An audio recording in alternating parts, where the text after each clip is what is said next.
Assalamualaikum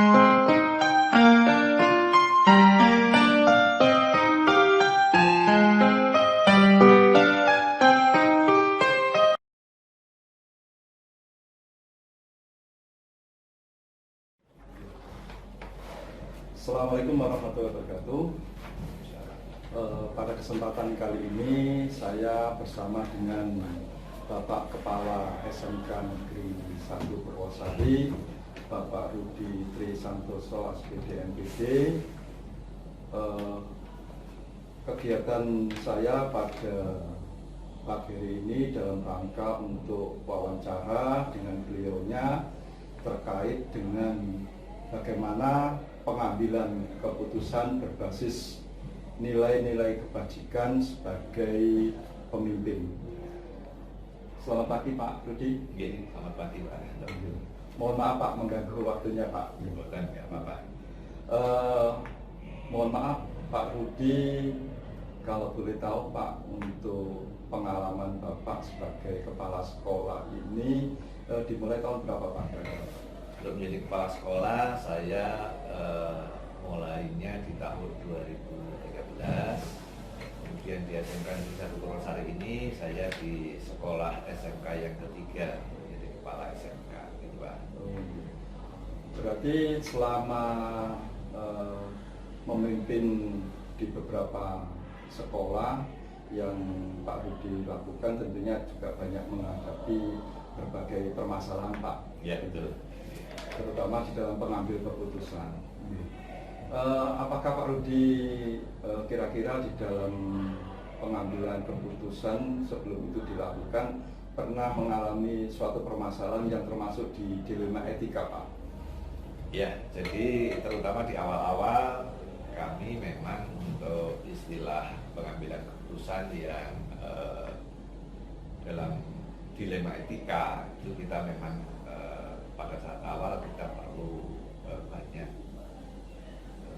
pijakan untuk mengambil keputusannya. Tapi begitu kita sudah lama menjadi kepala sekolah, akhirnya pengalaman dari tahun ke tahun, dari sekolah yang satu ke sekolah yang lain, itu membantu saya dalam mengambil keputusan yang berbasis dilema etika.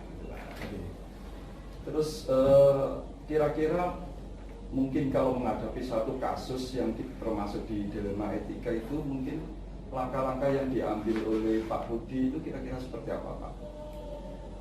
Begini, yang pertama bagi saya itu kita pastikan bahwa masalah tersebut kita identifikasi betul, kemudian dari sumber masalah, kemudian dari situ kita tentunya akan segera menyiapkan untuk apa yang harus saya sampaikan, kebijakan apa yang harus saya ambil, baik itu kepada guru, kepada warga sekolah yang memang terdampak dengan kebijakan tersebut. Ya.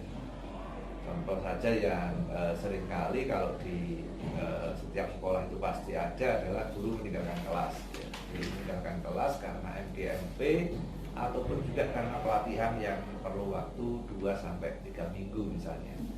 Nah, itu kalau di awal-awal memang kita masih harus banyak komunikasi, walaupun sekarang saya juga tetap komunikasi ya. Jadi intinya untuk mengambil kebijakan terhadap hal seperti itu Pak, yang pertama kita jangan prinsipnya ya, jangan terlalu banyak yang dirugikan ya. Kemudian sehingga ya paling tidak kalaupun kelas itu ditinggal oleh guru tersebut, ya berarti harus ada jadi bukan berarti siswanya nganggur, tidak, tapi paling tidak guru ini misalnya sudah mempersiapkan terlebih dahulu. Kemudian kalau misalnya ditinggal sampai 2 minggu karena pelatihannya memang lama, ya berarti kita sudah harus berkomunikasi dan berkoordinasi dengan koordinator yang ada di jurusannya ya. Jadi kalau memang memungkinkan ada guru yang bisa menggantikan selama 2 minggu lah, itu paling tidak guru tersebut memang dibutuhkan untuk peningkatan kompetensinya,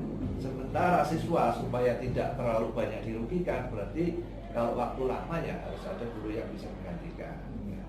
Jadi artinya ada win-win solution tadi, jadi tidak terlalu banyak yang dikorbankan, karena nanti kita kan juga ajuannya ke jangka panjang. Jadi artinya kalau kita guru nggak boleh pelatihan, nah nanti kompetensinya kan nggak berkembang. Sementara siswa yang ditinggalkan juga supaya nggak terlalu banyak ketinggalan materi, berarti harus ada solusi untuk itu. Begitu Pak Rektor. Terima kasih Pak. Terus kira-kira mungkin tantangan terbesar di dalam pengambilan keputusan itu tentunya kan ada juga mungkin meskipun keputusan itu kita ambil tentunya ada pihak yang puas dan tidak puas kan seperti itu Pak. Iya. Itu solusinya seperti apa kira-kira? Bagi saya, selama kita ada komunikasi yang baik, kemudian kita ada kolaborasi, ya, jadi artinya kita ajak ngomong, jadi baik itu yang bersangkutan yang memang terdampak langsung terkait dengan kebijakan yang kita buat dan sebagainya. Selama ada komunikasi yang baik, kemudian kita ada kolaborasi tadi, ya intinya selama tidak terlalu banyak tadi kerugian yang ditimbulkan, insya Allah semua pihak itu bisa menerima. Gitu. Jadi intinya bagi saya itu intinya di komunikasi yang baik. Jadi bukan berarti kita langsung ambil kebijakan, tapi kita nggak tahu dasarnya kita apa, sehingga mereka mungkin mereka saja kenapa kok kepala sekolah mengambil kebijakan tersebut dan sebagainya. Tapi kalau kita ada komunikasi harusnya begini, kemudian untuk kebaikan semua dan sebagainya, lah itu arahnya, sehingga dengan harapan kebijakan apapun yang kita ambil maka nantinya bisa diterima oleh banyak pihak gitu ya. Jadi walaupun tadi pasti ada yang dirugikan tapi nggak terlalu banyak kerugiannya. Tentunya setiap permasalahan itu kan membutuhkan penyelesaian sesuai dengan tingkat permasalahan itu Pak.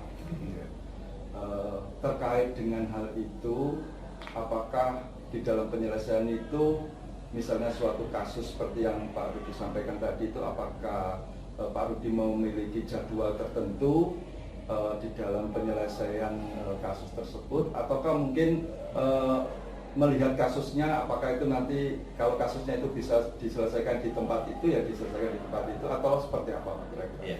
Baik, terkait dengan penyelesaian kasus atau kebijakan yang harus kita ambil itu ada dua. Kalau memang mendesak ya berarti mau tidak mau kita harus secepatnya ambil kebijakan tersebut. Tapi kalau sifatnya masih bisa kita istilahnya untuk mengidentifikasi lebih lama, kemudian mengkaji permasalahan lebih dalam, ya berarti kita juga bisa jadwalkan. Jadi misalnya ternyata kita masih bisa minggu depan untuk mengerjakan itu lah. Dalam waktu sebelum kita ambil kebijakan, kita mengkomunikasikan kepada yang terdampak langsung lah. Berarti kita harus mencari bahan ini luas-luasnya, kemudian kita juga mencari masukan dari berbagai pihak, termasuk manajemen, kemudian warga yang lain dan sebagainya lah. Itu kalau misalnya memang yang unsurnya tidak mendesak, kita juga bisa jadwalkan. Jadi kita akan sampaikan apakah minggu depan, apakah bulan depan dan sebagainya. Tetapi kalau memang yang sifatnya urgent karena mendadak dan sebagainya, maka kita juga harus segera putuskan apakah itu saat itu juga atau satu hari seperti itu Pak. Terus satu lagi Pak, terkait dengan pengambilan keputusan tersebut, tentunya kan bagaimana supaya keputusan itu menurut Pak Rudi sebagai kepala sekolah itu keputusan itu bisa mudah diambil. Bagaimana mungkin apakah melibatkan seseorang ataukah faktor-faktor yang lain seperti itu Pak? Ya, baik, terima kasih. Jadi bagi saya akan lebih baik kalau yang saya alami selama ini itu kami bukan murni hanya informasi dari satu sumber. Tetapi saya misalnya begitu ada masalah ternyata dari wakil saya, kemudian dari ketua jurusan, kemudian dari sumber lain itu banyak memberikan masukan kepada saya, itu akan membantu saya dalam mengambil keputusan. Jadi bukan mutlak hanya satu sumber A langsung kita ambil keputusan, tetapi kita ambil dari berbagai sumber sehingga dengan harapan apa kebijakan yang kita ambil itu benar-benar nanti untuk kebaikan semua. Kita khawatirnya kalau hanya dari satu sumber ternyata kurang akurat dan sebagainya, lah itu kita perlu identifikasi. Oleh karena itu kita perlu bantuan dari beberapa sumber, kemudian dari manajemen, apakah dari warga sekolah yang lain, kemudian dari rekan sejawat dan sebagainya, seperti itu bisa membantu. Satu lagi Pak, mohon maaf, dalam pengambilan dilema etika ini tentunya kan Pak Rudi selaku kepala sekolah kan banyak sekali pengalamannya itu. Kira-kira dari kasus-kasus yang sudah panjenengan putuskan itu mungkin ada pembelajaran yang bisa diambil, yang bisa dijadikan apa istilahnya pengalaman dari Pak Rudi, seperti apa Pak? Ya baik, untuk ini juga semacam akhirnya kesimpulan pengambilan kebijakan di Dilema Ithaka ya. Iya. Kita perlu identifikasi dulu dari masalah yang ada. Kalau masalah itu pernah kita alami, paling tidak kita sudah ada refleksi atau evaluasi dari yang sebelumnya. Tetapi kalau misalnya masalah itu dilema etika yang baru, paling tidak kita perlu mengkaji. Artinya mengkajinya itu tadi kita perlu identifikasi masalah, kemudian kita juga perlu komunikasi, kolaborasi dengan berbagai pihak, dengan harapan itu tadi semua kebijakan yang kita ambil itu untuk menghindari bisa dikatakan kesalahan fatal atau apa ya. Kalau kita namanya kebijakan itu perlu hati-hati, kemudian perlu banyak informasi yang masuk ke kita, sehingga intinya begitu kita ambil maka kita segera komunikasikan dan kolaborasikan dengan harapan tadi bahwa banyak pihak itu yang bisa mendukung, yang bisa menerima kebijakan yang kita ambil. Demikian Pak. Jadi intinya ada identifikasi, kemudian ada komunikasi, kolaborasi, kemudian juga dengan prinsip juga bahwa meminimalisir kerugian, banyak kerugian, kemudian untuk kebaikan di jangka panjang. Seperti itu. Terima kasih Pak Rudi, mohon maaf mengganggu waktunya. Terima kasih atas saran, masukan terkait dengan bagaimana menjadi seorang pemimpin di dalam pengambilan keputusan ketika mengalami dilema etika. Ya, terima kasih Pak. Ini juga tambahan ilmu baru bagi saya, istilah dilema etika, kemudian juga istilah masalah yang apa namanya Pak? Ya, rujukan moral itu kita bisa memilah-milah itu. Terima kasih. Demikian wawancara saya Muhammad Haryanto, calon guru penggerak angkatan 9 dari Kabupaten Pasuruan, terkait dengan wawancara pengambilan keputusan berbasis nilai-nilai kebajikan sebagai pemimpin bersama dengan Bapak Kepala SMK Negeri 1 Purwosari Kabupaten Pasuruan, Bapak Rudi Trisantoso SPD MPD. Terima kasih. Saya akhiri. Assalamualaikum warahmatullahi wabarakatuh. Waalaikumsalam.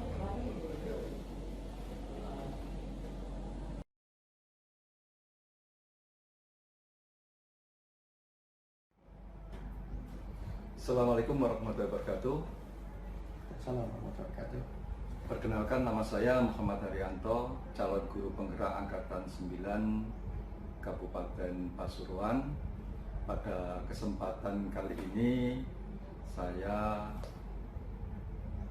akan melaksanakan kegiatan wawancara dengan Bapak Irfan Gohanafi, SPD STMPD, Kepala SMK Negeri Winongan Kabupaten Pasuruan. Untuk itu saya akan secara langsung menanyakan bagaimana di dalam pengambilan keputusan yang berbasis nilai-nilai kebajikan sebagai pemimpin, dan diharapkan dari kegiatan ini saya selaku calon guru penggerak akan mendapatkan wawasan berdasarkan dari pengalaman beliau sebagai seorang kepala sekolah. Selamat siang Pak Irfan. Selamat siang. Mohon maaf Pak mengganggu waktunya. Iya, iya. Kalau boleh tahu Pak Irfan sebagai kepala sekolah ini tentunya kan sudah lama Pak. Iya. Saya masih 5 bulan di SMK Winongan itu. Oh iya. Terus dari pengalaman Bapak sebagai kepala sekolah, tentunya kan seringkali menghadapi permasalahan sebelum diambil keputusan, terutama permasalahan terkait dengan dilema etika. Terus bagaimana Pak itu cara Bapak memutuskan permasalahan tersebut? Oke. Jadi yang pertama tentunya kita identifikasi dulu ya. Apakah itu dilema etika atau bujukan moral. Kalau bujukan moral antara benar dan salah. Ya, kalau sudah tahu benar dan salah berarti kita mudah untuk memutuskan. Tuh. Nah, yang kedua dilema etika. Dilema etika itu benar melawan benar. Ini yang membutuhkan beberapa langkah-langkah untuk memutuskan keputusan bagaimana yang kita ambil. Itu. Kemudian gini, dilema etika. Nah, untuk pengambilan keputusan itu tentunya kita melaksanakan beberapa langkah. Jadi siapa yang terlibat, kemudian ini nanti paradigmanya pakai paradigma apa. Kalau kita lebih banyak memakai pemikiran jangka pendek dan jangka panjang ya. Itu kemudian kita harus memposisikan diri kita seandainya kalau misalkan permasalahan itu atau bahasa kasarnya kasus itu terjadi pada kita, bagaimana perasaan kita jika menjadi ya ini itu. Kemudian mungkin juga kalau kita cocokkan dengan etika atau dengan aturan atau dengan yang lainnya ya itu. Kemudian jika kita ambil kemudian kita uji publik ya di publisitas, kita viralkan misalkan, ini nanti hasilnya bagaimana. Itu yang perlu kita pikirkan juga. Itu saya kira itu. Iya. Kalau boleh tahu Pak, sebelum itu diambil keputusan kan tentunya permasalahan dilema etika itu kan seperti yang Pak Irfan tadi sampaikan kan ada langkah-langkahnya gitu. Kira-kira di dalam pengambilan keputusan itu apakah Pak Irfan selaku kepala sekolah itu juga melibatkan warga sekolah atau seperti apa? Iya. Jadi yang pertama kan saya tadi mengatakan bahwa kita lihat siapa yang terlibat itu ya. Ini contoh misalkan contoh yang kita sering kita tangani adalah permasalahan siswa ini tidak masuk sekolah. Awal saya masuk ke sini itu ada beberapa siswa itu yang sampai 2 minggu tidak masuk. Itu sampai tani itu. Kemudian dari situ saya panggil wali kelasnya. Saya panggil wali kelasnya, ini kenapa Bu? Masalahnya apa? Itu kalau udah tahu itu setelah wali kelas kumpulkan anaknya dan orang tuanya. Itu orang tuanya sehingga ini kita bicarakan termasuk BK juga, termasuk tatib juga. Itu kita libatkan. Itu apalagi sampai 2 minggu. Itu kita libatkan. Baru kemudian kalau memang masalahnya agak berat itu ya kita panggil juga waka-waka untuk kita mintai pendapat lah itu. Tetapi saya kira kalau permasalahan anak yang tidak masuk tadi wali kelas BK itu sudah cukup. Itu. Terima kasih Pak. Terus untuk di dalam menyikapi atau mengambil keputusan dilema etika itu kan seringkali dihadapkan kecepatan kita di dalam mengambil keputusan Pak. Iya. Bagaimana apakah Pak Irfan selaku kepala sekolah ini punya jadwal secara khusus ataukah melihat urgensi dari permasalahan itu segera diputuskan atau tidak atau bagaimana Pak? Iya. Jadi kita melihat situasi kondisi kan ya, melihat kompleksitas dari permasalahan tersebut juga. Jadi kalau memang bisa diputuskan sekarang maka ya kita putuskan sekarang. Kalau bisa kita selesaikan sekarang ya kita selesaikan sekarang. Tapi kadang ada permasalahan yang mungkin tidak bisa diselesaikan sekarang, tetapi kita butuh orang lain yang kita panggil besok itu ya, maka ya dijadwal untuk besok atau bagaimana atau kapan itu. Tapi yang jelas kalau memang bisa diselesaikan sekarang kita selesaikan sekarang. Kemudian kalau memang tidak bisa dan butuh ada jadwal atau ada orang lain untuk kita datangkan ya kita sesuaikan dengan kita di kondisi tergantung kompleksitas dari permasalahan tersebut. Itu. Terus kira-kira untuk tentunya kan ada faktor-faktor yang membuat Pak Irfan sebagai kepala sekolah ini yang bisa mempermudah atau mendukung sebelum mengambil keputusan Pak, kira-kira seperti ya, apa? Ya, tadi itu saya selalu meminta semua yang terlibat untuk kumpul dulu. Kemudian ketika saya awal di sini masih baru, itu saya punya orang kepercayaan di sini.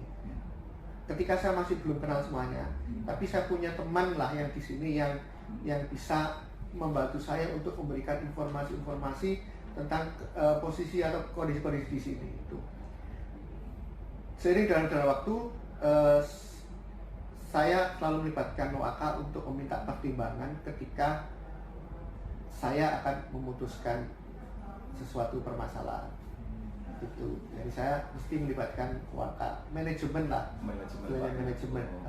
Berarti di dalam pengambilan keputusan ini pihak-pihak yang bisa dimintai pertimbangan, ya, baik itu manajemen, warga sekolah yang lain, ya, itu selalu Pak Irfan mintai, ya, untuk masukan gitu Pak. Ya. Terima kasih Pak. Untuk satu lagi ya, untuk dari pengalaman berbagai macam kasus itu, pembelajaran yang bisa Pak Irfan berikan kepada kami selaku calon guru penggerak itu bagaimana Pak ketika menghadapi dilema etika itu? Ya, jadi pengalaman ya, mesti setiap masalah itu pasti membawa pengalaman. Ya, istilahnya semakin banyak kasus semakin banyak pengalaman. Tapi kita tidak berharap banyak kasus kan. Itu yang jelas dari beberapa kasus yang kita selesaikan pasti mengandung satu pelajaran yang mungkin nanti bisa kita terapkan ketika permasalahan itu terjadi dengan permasalahan yang sama di waktu yang berbeda. Itu cuma memang tantangannya kadang kalau kita setelah memutuskan yang namanya pengambil keputusan atau keputusan mesti ada yang puas dan tidak puas, itu pasti wajar. Dan makanya kita melibatkan banyak orang, melibatkan beberapa orang itu sehingga kita meminimalisir tentang puas dan tidak puasnya keputusan yang kita ambil itu.